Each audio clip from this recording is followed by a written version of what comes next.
today. Good evening, everybody. Thank you for your patience. In case you didn't know, we moved into this space last week, so we're playing with some technical difficulties. So we're glad you are all here, and I hope you all found a drink. And again, I appreciate your patience. And of course, welcome to the Lower East Side Tenement Museum. My name is Amanda Leiden, and as curator of Tenement Talks, our evening event series, I am delighted to see all of you here to see Jean Baker, author of Margaret Sanger, A Life of Passion. And she's going to be in conversation this evening with Christina Page. While we often think of Margaret Sanger's beginnings in Brooklyn with the opening of that family planning and birth control clinic at 46 Amboy Street in Brownsville, she started that clinic after being a nurse here on the Lower East Side. Here, she was a cohort of Emma Goldman, who, by the way, we will be discussing here at Tenement Talks in just 2 weeks with Vivian Gornick. So tonight's talk is not just fitting because it is surprisingly timely. It is fitting because there is a good chance that Margaret Sanger knew one or more of the immigrant women who lived in our tenement a few doors down at 97 Orchard Street. Tonight's guest, Jean Baker, is professor of history at Goucher College in Baltimore. She's the author of several books on American history, including Sisters, The Lives of America's Suffragists, and Mary Todd Lincoln, a biography. Professor Baker has done a remarkable job telling the story of her newest subject, Margaret Sanger, in the highly compelling biography. Publisher Weekly boasts, best known as an advocate for spearheading the birth control movement, Margaret Sanger was an often polarizing figure whose life Baker expertly parses. This unbiased account underscores the ferocity of the fighter and the necessity of the fight. Tonight, as I said, Professor Baker is going to be joined by Christina Page. Professor Baker is going to talk and read for a few minutes or 20 minutes or so, and then bring up Christina, who will facilitate a conversation. After that, there will be an opportunity for your questions. We'll be passing around a microphone, and we'll get to as many questions as we have time for. And then, of course, Professor Baker will be signing copies of Margaret Sanger. As always, when you buy a copy of the featured book at Tenement Talks, you are supporting the author as well as all the programs we offer here at the museum. If you choose to become a museum member this evening, your copy of Margaret Sanger is complimentary. So now finally, without further ado, please silence your cell phones and join me in welcoming Professor Jean Baker.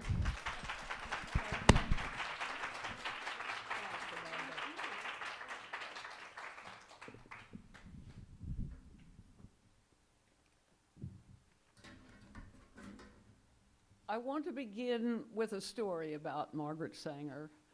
Her life was full of these dramatic tales, and this, it seems to me, is most appropriate tonight.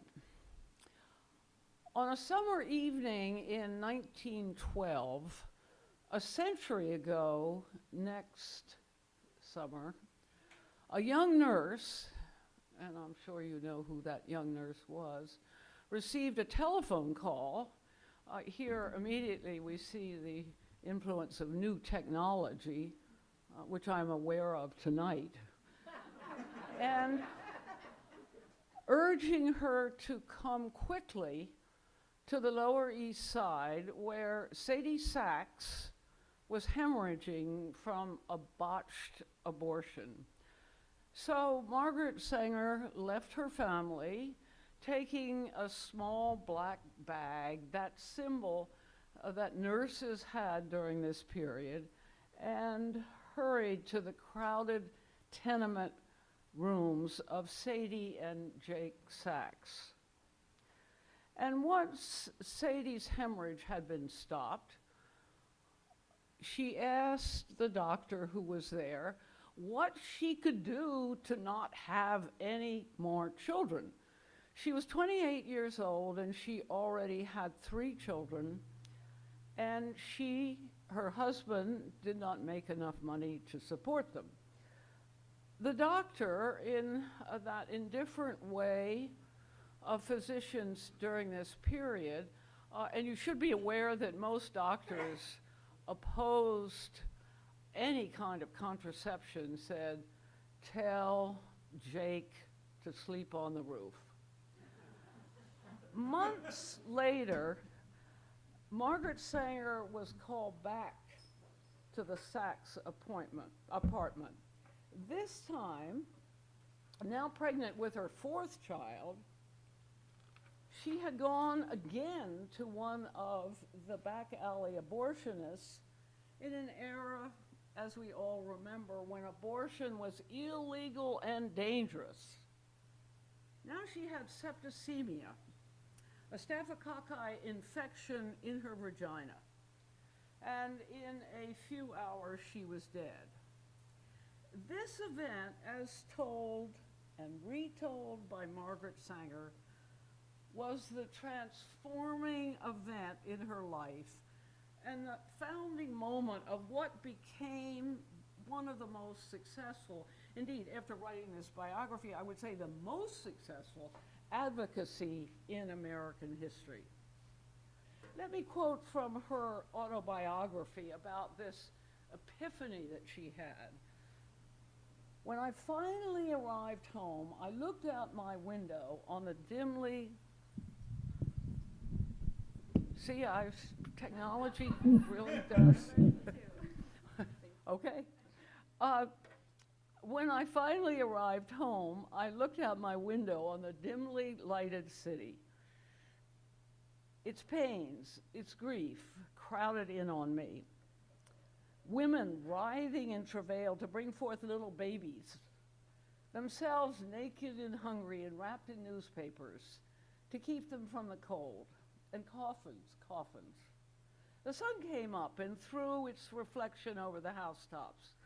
It was the dawn of a new day in my life also. I was resolved to do something to change the destiny of mothers whose miseries were as vast as the sky. And I would be heard. I would be heard. I can think of no more appropriate setting for a discussion of Margaret Sanger to be heard than this place, this Tenement Museum, so close to where the Sachs family actually lived and where Sanger worked. This is a museum that honors those Americans who lived on the Lower East Side and whose advocate Margaret Sanger became.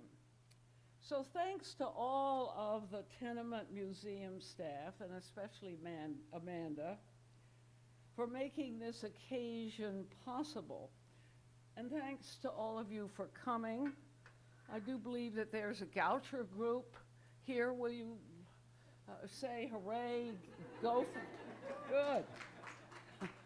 I used to think that gopher was kind of too Pacific a symbol, an athletic symbol, but now I know about lions, so I think gophers are better. What I propose to do is to speak for 20 minutes about my version of Sanger's life and work. And then Christina Page, a fellow Goucher graduate and an advocate for reproductive rights, and the author of a very important book, How the Pro-Choice Movement Saved America, Freedom, Politics, and the War on Sex. And then we will have a conversation about Sanger, and then we both look forward to your questions and comments. Christina is an expert on the recent history of abortion rights, so I'm going to defer all questions after Margaret Sanger's death in 1966 to Christina passing the buck. These are perilous times for women's reproductive rights. We see the signposts every day. A constitutional amendment in Mississippi that would bestow on fertilized eggs, yes, fertilized eggs, personhood and constitutional rights. Now, none of us should think that its defeat last week was a victory. Rather, such an amendment testifies to the degree that we have shifted from concern for pregnant women to a fetus-centric society where such an amendment is on the ballot and supported by the state's outgoing Governor Haley Barbour, who almost ran for president. That particular amendment